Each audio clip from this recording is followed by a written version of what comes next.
बेदम हुए बीमार दवा क्यों नहीं देते? बेदम हुए बीमार दवा क्यों नहीं देते? तुम अच्छे बसिया हो, शिफा क्यों नहीं देते? मिट जाएगी मखलूक तो इंसाफ करोगे, मुंसिफ हो तो हश्र उठा क्यों नहीं देते? ये बजट को देखकर महसूस होता है कि ये भविष्य के निर्माण से ज्यादा हेडलाइन बटोरने का एक दस्तावेज है। Government is proudly marketing the income tax exemption of 12 lakhs, but the question is how many Indians even earn that much to benefit from it? नई नौकरियों की बात तो छोड़िए, जो पहले से थी वो भी खत्म होती जा रही हैं। स्किल डेवलपमेंट प्रोग्राम के नाम पर करोड़ों खर्च किए जा रहे हैं, मगर सवाल ये है कि ट्रेनिंग लेने के बाद कितने नौजवानों को असल में नौकरी मिल रही है। धन्यवाद सभापति महोदय। आज मैं यूनियन बजट 25-26 पर अपनी बात रखने के लिए खड़ी हूँ। भारत के संविधान के आर्टिकल 38 भारत को एक वेलफेयर स्टेट के तौर पर पेश करता है और सरकार की जिम्मेदारी है कि बजट और उससे जुड़ी वेलफेयर स्कीम्स के जरिए इन आर्टिकल्स को हकीकत में लाया जाए। इसलिए यूनियन बजट सिर्फ एक आंकड़ों की किताब नहीं, बल्कि सरकार की प्राथमिकता और वेलफेयर स्टेट के संविधान से जुड़ी वफादारी का आईना है। सरकार की जिम्मेदारी है कि इकोनॉमिक पॉलिसीज, जिनमें बजट भी शामिल है, ऐसी बनाए जाए जो गैर बराबरी को कम कर सके और सबसे ज्यादा गरीब वर्ग को सहारा दे। बजट वो लाइफलाइन है जिससे शिक्षा, स्वास्थ्य, पेयजल, सोशल सिक्योरिटी, SC/ST माइनॉरिटी, गरीबों की भलाई के लिए स्कीमें चलाई जाती है। मगर ये बजट को देखकर महसूस होता है कि ये भविष्य के निर्माण से ज्यादा हेडलाइन बटोरने का एक दस्तावेज है। इससे सबसे ज्यादा प्रभावित होने वाली वही लोग पीछे छूट रहे हैं जिन्हें सरकार के सहारे की सबसे ज्यादा जरूरत थी। वो किसान जो बढ़ती लागत से परेशान हैं, वो नौजवान जो बेरोजगारी का सामना कर रहे हैं, और वो औरतें जो निजामती रुकावटों से जूझ रही हैं, और वो गरीब जो महंगाई के बोझ के तले दबे हुए हैं।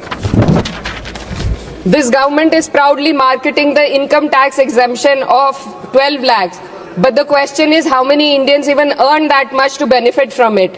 Only 2.2% of Indian population pays direct taxes, whereas no relief has been given in regards to indirect taxes, the burden of which falls on everyone, especially the poor and weaker section of the society. This clearly shows that this is not an inclusive budget. GST की ऊंची दरों ने आम आदमी की कमर तोड़ दी है। जरूरत इस बात की है कि खाद्य सामग्री, दवा, स्कूल की किताबें और जरूरत की चीजों पर टैक्स कम किया जाए। पेट्रोल डीजल पर टैक्स कम करने की कोई कोशिश नहीं हुई, जिसका सीधा असर हर नागरिक पर पड़ता है। आर्टिकल 41 कहता है कि सरकार को ये कोशिश करनी चाहिए कि वो अपनी इकोनॉमिक हालात और रिसोर्सेज के हिसाब से लोगों को रोजगार दे। इस बजट ने बेरोजगारी दूर करने की दिशा में कोई ठोस उपाय नहीं दिया है। नई नौकरियों की बात तो छोड़िए, जो पहले से थी वो भी खत्म होती जा रही हैं। स्किल डेवलपमेंट प्रोग्राम के नाम पर करोड़ों खर्च किए जा रहे हैं, मगर सवाल ये है कि ट्रेनिंग लेने के बाद कितने नौजवानों को असल में नौकरी मिल रही है। सरकार के पास इसका भी कोई आंकड़ा नहीं है। सरकारी विभागों में लाखों पद खाली हैं, मगर भर्ती का कोई प्लान नहीं है। आर्टिकल 45, जिसके द्वारा सरकार की जिम्मेदारी है कि हर बच्चे को 6 साल की उम्र तक फ्री और जरूरी तालीम मिले, ताकि उनका बुनियादी तालीमी डेवलपमेंट सही से हो सके, जिसको संसद ने शिक्षा का अधिकार अधिनियम बनाकर और भी मजबूती दी थी, परंतु इसकी जमीनी हालत क्या है वो किसी से छुपी नहीं है।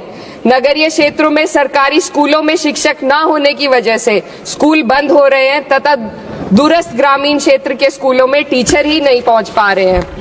सरकार कह रही है कि डिजिटल इंडिया और AI से तालीम का इंतजाम होगा, मगर जरा जमीन पर देखिए, उत्तर प्रदेश में सिर्फ 22% सरकारी स्कूलों में कंप्यूटर है। मेरे संसदीय क्षेत्र कैराना में कई सरकारी स्कूल शिक्षक न होने की वजह से बंद हैं, और मदरसा एजुकेशन के बजट में 57% की कटौती कर दी गई है। क्या यही सबका साथ सबका विकास है? इसी तर्ज पर अस्पताल हैं जहां पर डॉक्टर नहीं है। आर्टिकल 47 अच्छी सेहत और जिंदगी के स्टैंडर्ड को बेहतर बनाने की आवश्यकता पर जोर देता है। राज्य की जिम्मेदारी है कि लोगों की सेहत और उनके वेलबींग को बेहतर करने के लिए जरूरी कदम उठाए, लेकिन हकीकत यह है कि इस बजट का सिर्फ 2% ही आम जनता तक पहुंच पाता है। शामली जिले में 84 डॉक्टर की पोस्ट स्वीकृत है, मगर सिर्फ 29 डॉक्टर काम कर रहे हैं और गायनोकोलॉजिस्ट मात्र 1 है। दवाइयों की कीमतें बढ़ती जा रही हैं, मगर गरीबों के लिए कोई राहत नहीं है। सरकार ने महिलाओं के लिए बजट बढ़ाने का दावा किया, मगर 81% इसका बजट सिर्फ पोषण योजनाओं में डाला गया है। महिलाओं के रोजगार, उनके इकोनॉमिक इंडिपेंडेंस और सुरक्षा के लिए कोई ठोस योजना नहीं बनाई है। बेटी बचाओ बेटी पढ़ाओ का बजट घटा दिया गया, जिससे साफ है कि ये सिर्फ नारेबाजी थी और कुछ नहीं। किसानों की बदहाली हम सबके सामने है, लगातार चलती आ रही है। 2016 में कहा गया था कि 2022 तक किसानों की आमदनी दोगुनी होगी, मगर 2025 आ गया और एमएसपी पर कोई ठोस गारंटी आज भी दी नहीं गई है। गन्ना किसानों का बकाया अब तक नहीं मिल पा रहा है, और तो और उत्तर प्रदेश में अभी तक गन्ना मूल्य भी तय नहीं किया गया है। डीएपी, यूरिया और खाद की कमी से परेशान किसान आज भी सड़क पर प्रदर्शन कर रहे हैं। मजदूरों के लिए जो सबसे बड़ी योजना मनरेगा थी, सरकार कहती है कि मनरेगा ग्रामीण भारत की रीढ़ है, मगर बजट में कोई भी बढ़ोतरी नहीं मिलना बहुत शर्मसार है। औसतन 44 दिन का ही रोजगार मिल रहा है, जबकि स्कीम 100 दिन की गारंटी की होती है। भारतीय रेलवे देश के लोगों की जीवन रेखा है और इसी से यहाँ के लोगों की आर्थिक एवं सामाजिक जिंदगी चल रही है। देश के हर हिस्से को रेल कनेक्टिविटी से जोड़े जाना सरकार की कल्याणकारी नीति का हिस्सा है। मेरे संसदीय क्षेत्र कैराना के रेलवे से जुड़ी 2 मांगे लंबे समय से लंबित हैं।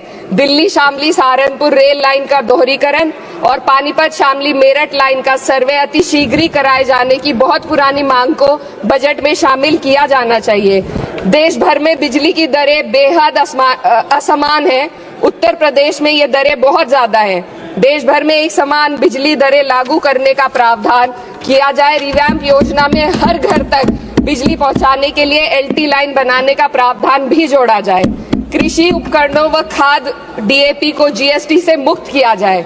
किसानों की एमएसपी की मांग को पूरा करने के साथ साथ उत्तर प्रदेश के किसानों को गन्ना मूल्य निर्धारण पिछले वर्ष से बढ़ाकर किया जाना बेहद जरूरी है। जनपद शामली व मुजफ्फरनगर को एनसीआर में तो शामिल किया गया है, परंतु वहां पर कोई विकास नहीं हुआ तथा उसको कोई भी लाभ नहीं मिला है। वहां के लोग सिर्फ प्रदूषण के बाध्यकारी नियमों से परेशान हैं, इसलिए दोनों जनपदों को एनसीआर की सीमा से बाहर किया जाना चाहिए। मेरे संसदीय क्षेत्र में मैं कुछ चीजें बजट स्पीच में ऐड करना चाहती हूँ। एक, ट्रॉमा सेंटर और जिला अस्पताल के अपग्रेडेशन की भी मांग है। जनपद शामली और सहारनपुर में एक महिला डिग्री कॉलेज खोला जाए। कैराना में सर जस्ट कंक्लूडिंग, यमुना नदी के घाट पर सौंदर्य कार्य का भी कार्य जोड़ा जाए। जनपद शामली में टेक्सटाइल पार्क की स्थापना की जाए और जो संसद निधि है, सांसदों को केवल 5 करोड़ रुपए दिए जाते हैं और एमएलए, उत्तर प्रदेश के एमएलए को भी 5 करोड़ दिए जाते हैं। हमारी मांग है या तो इसे बढ़ाकर 25 करोड़ किया जाए या फिर सिरे से खारिज किया जाए। The union budget was an opportunity to address the pressing. Sir, just 1 minute. Please, 2 more speakers are in your party. Sir, just concluding. Pressing concern of India's citizen, rising unemployment, soaring inflation, crumbling public services, and deepening rural distress. Yet, instead of offering real solution, the government has focused on optics and half measures. While tax relief for the middle class is welcome, it does nothing for the millions who earn too little to benefit from it. Education remains underfunded, rural employment stagnates, and farmers continue to struggle without meaningful support. The delays in conducting the census and caste census further exposes the government's disregard for data-driven policy making and social justice. India needs a budget that prioritizes its people, not just its economic headlines. A budget that invests in human capital, strengthens social security, and ensures dignity and stability for all. But what we have instead is another missed opportunity, one that fails the poor, the youth, the farmers and the women of this country. Budget प्रस्ताव पर अपने विरोध को मैं 2 पंक्तियों में आपके सामने रखना चाहूंगी। बेदम हुए बीमार दवा क्यों नहीं देते? बेदम हुए बीमार दवा क्यों नहीं देते? तुम अच्छे मसीहा हो, शिफा क्यों नहीं देते? मिट जाएगी मखलूक तो इंसाफ करोगे।